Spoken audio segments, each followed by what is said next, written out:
nikelnya segala macam, baterainya sampai baterai itu udah ada, recycle baterainya udah ada. Nah, tapi mobilnya kan kita belum ada nih, mobil untuk mobil listriknya. Dan sekarang kita kan sudah committed untuk net zero emission 2060, malah keinginan Bapak Presiden bisa lebih cepat. Jadi sedangkan produksi kita kan sekitar 1,2 juta per tahun dan berkembang, dan diharapkan di tahun 2020 tadi disampaikan sampai 2,5 juta.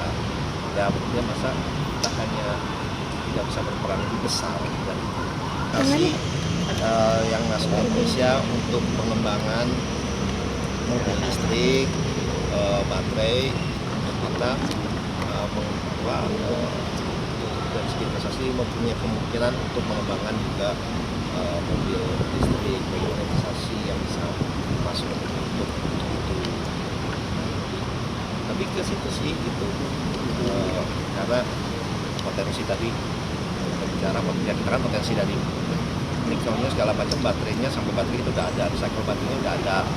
Nah, tapi mobilnya kan kita belum ada nih, mobil untuk mobil listriknya. Dan sekarang kita kan sudah committed untuk net zero emission 2060, malah keinginan Bapak Presiden bisa lebih cepat. Jadi sedangkan produksi kita kan sekitar 1,2 juta per tahun dan berkembang, dan diharapkan di tahun 2020 tadi disampaikan sampai 2,5 juta. Ya maksudnya masa kita hanya tidak bisa berperan lebih besar dan masalah arahnya seperti itu. Dan kita juga melakukan kajian komputer itu sih. Bahkan udah ada Hyundai Pak. Iya kan Hyundai ini bukan hanya Hyundai, ada Hyundai, ada BYD yang sudah masuk, ada Wuling yang sudah bikin manufacturing-nya ya. Nah, tapi kan itu atas nama perusahaan mereka gitu. Nah, kita kan sudah ada Maung ini kira pengembangan ya, nanti kita bicara apa kegiatan ini lanjut lagi. Mau masuk ke mobil listrik? Enggak, Maung kan udah ada gitu kan. Nanti kita lihat itu pengembangan ke depan ya, tapi dari segi investasinya, saya sih lebih dari segi investasinya lah. Bagaimana dari pengembangan itu, ada pembahasan soal juga peluncuran dana antara juga Pak. Kenapa? Ada pembahasan soal peluncuran dana antara juga. Kan RUU BUMN udah lebih fokus lagi soal pengembangan mobil, bagaimana pengembangan mobil betul. Iya. Itu aja sih. Ya. Sore teman-teman media sekalian, jadi kami dari Dewan Ekonomi Nasional baru saja diterima oleh Bapak Presiden dengan agenda utama adalah memberikan laporan dan hasil rekomendasi dari Dewan Ekonomi Nasional terkait bagaimana sikap Indonesia dalam menghadapi pemerintahan Trump yang baru ini. Bagaimana dampak atau potensi dampak yang akan terjadi kepada Indonesia dari segi kebijakan Trump, terutama terkait dengan tarif, terkait dengan imigrasi, bagaimana dampaknya terhadap ekonomi kita, apa dampak positif dan negatifnya. Tadi kami sudah laporkan secara detail kepada Bapak Presiden, dan Bapak Presiden juga sudah memberikan arahan-arahan kepada kami untuk menindaklanjuti. Mungkin secara detail saya akan mohon kepada Pak Khatib Basri untuk bisa memberikan penjelasan lebih detail terkait dengan rekomendasi yang diberikan oleh Dewan Ekonomi Nasional kepada Bapak Presiden terkait dengan kebijakan Trump. Saya persilakan Pak Khatib. Terima kasih. Mungkin saya memberikan background-nya dulu ya, karena ketidakpastian dari kebijakan itu masih terjadi di Amerika Serikat, mengingat bahwa belum semua pos dari menterinya itu sudah terisi. Jadi ini akan memakan waktu sehingga dinamika itu pasti akan terjadi. Tetapi beberapa hal yang tadi dari Dewan Ekonomi Nasional membahas bersama Bapak Presiden adalah mengenai potensi atau risiko yang harus dihadapi Indonesia. Yang pertama adalah salah satunya mengenai kebijakan deportasi yang dilakukan oleh Presiden Trump terhadap kelompok yang disebut sebagai undocumented atau pekerja yang tidak punya paperwork.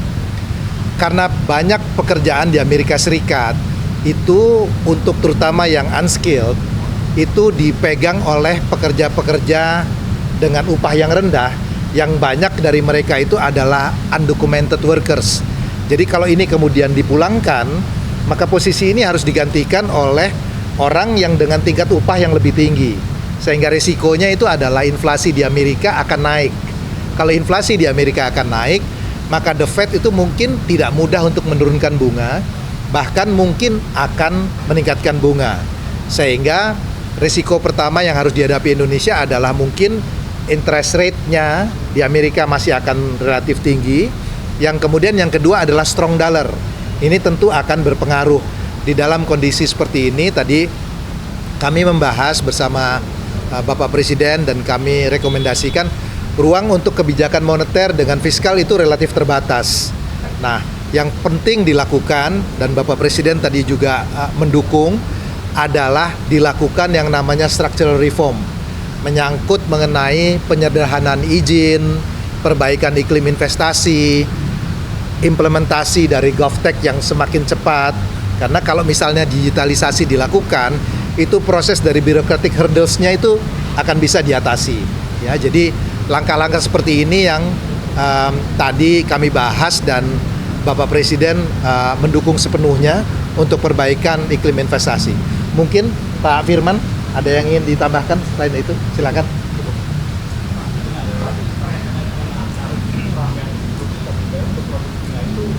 Dampaknya seperti apa Pak Indonesia dan apakah barang-barang ilegal dari China itu berpotensi bocor ke Indonesia juga? Sejauh ini penerapan tarif terhadap Indonesia belum dilakukan, ya.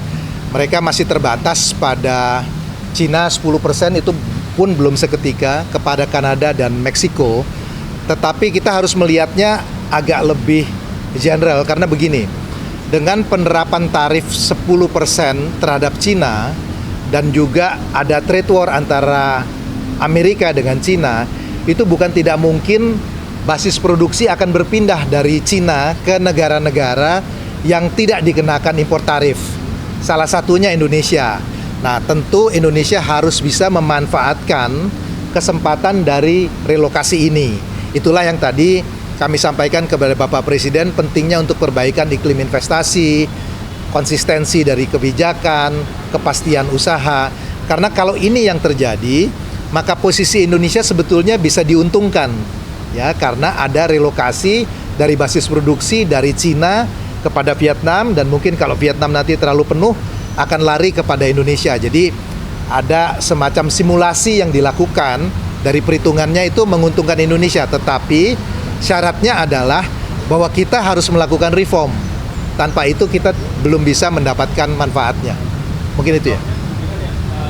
Peluang besar untuk kan tadi kaitannya sama investasi juga nih Pak. Betul. Berpotensi masuk. Sektornya mana sih Pak yang berpotensi Indonesia, apakah dari manufaktur saja? Saya kira semua sektor yang oleh Amerika dikenakan tarif dia akan cari. Karena Anda bayangkan aja, kalau 10% itu kan margin Anda 10% berbeda kan. Kalau dinaikkan lebih tinggi lagi dia akan cari basis yang paling murah. Jadi itu bisa terjadi pada manufacturing, dia bisa terjadi juga pada berbagai industri. Makanya kami melihat bahwa kesempatan ini adalah kesempatan yang sangat baik digunakan. Kalau ingat pada waktu meeting DEN yang lalu, kami mengusulkan mengenai GovTech digitalisasi. Dan salah satu perbaikan dari investment climate itu bisa diatasi, bisa dilakukan kalau digitalisasi di antara lembaga pemerintah itu bisa berjalan sehingga prosesnya menjadi jauh lebih cepat. Pak Seto mungkin. Ini tadi nambahin sedikit ya. Dalam 1 bulan terakhir kita udah lihat ada beberapa relokasi yang dilakukan ke Indonesia. Ada satu yang kemarin saya dilaporkan melakukan groundbreaking di pabrik di Jawa Barat ya. Itu dengan ekspor 100% ke Amerika. Jadi ini sudah ada trennya kelihatan, tapi saya kira kita perlu kerja lebih keras supaya tadi makin banyak yang pindah dan relokasi ke Indonesia.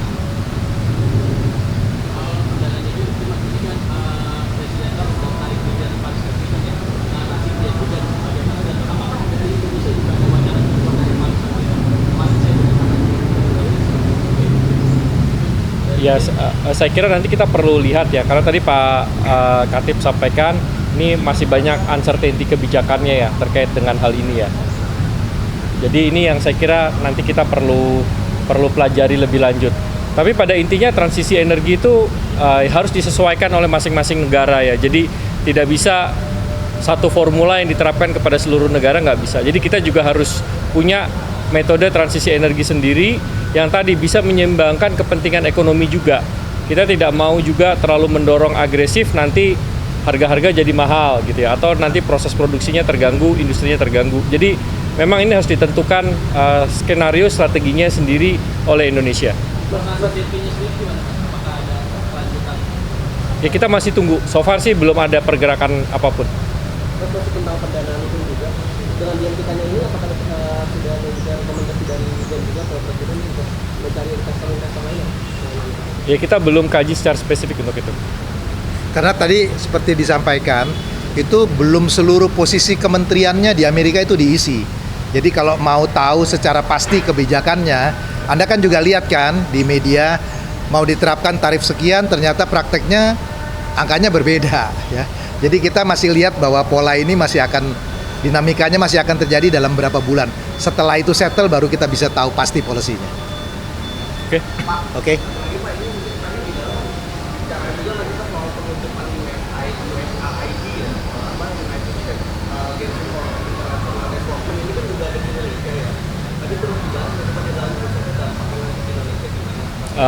Enggak spesifik. Karena saya kira kan itu kebijakan internal pemerintah Amerika ya. Oke.